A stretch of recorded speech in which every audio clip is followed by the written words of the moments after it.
За најмалку 2 денари од ноќе скапаѓа цената на дизелот, потврди премиерот Христијан Мицкоски, објаснувајќи ја новата состојба со горивата. Според нашите калкулации, јас очекувам дека денеска повторно дизелот ќе поевтини, отприлика за 2 до 2,5 денари, бидејќи минатата недела просекот беше таков на плац во ФОП Италија, што за нас представува репер берза. Очекува мало зголемување на бензините, но тука веќе ДДВ-то ни е 10%. И оваа недела станува на 10%. Кон крајот на неделата ќе ги правиме математиките, ќе носиме одлуки како понатаму. Сите напори на владата се стабилност на економијата, во која речиси нема сегмент каде горивата не се присутни.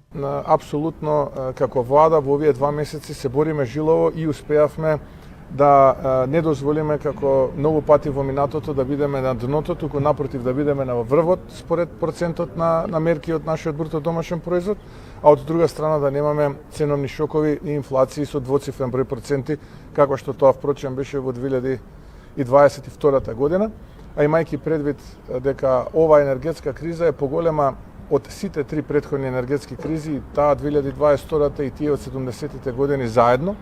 Мислам дека како влада, која што 2 години жилово се бори да ги исправи грешките правени со децени, успеавме во при еден конструктивен, офанзивен пристап да задржиме ценовна стабилност. Во цената на горивата удел има и Окта, која за 3 денари го намали секој литар. Договорот со оваа компанија има важност до крајот на април, а дали ќе продолжи во мај ќе се разговара. За Окта ќе разговараме оваа недела, се уште не сме ја отвориле темата, но ќе разговараме оваа недела, ќе разговараме со Министерката за енергетика и се разбира во рамките на можностите ќе направиме се за да продолжи тој попуст.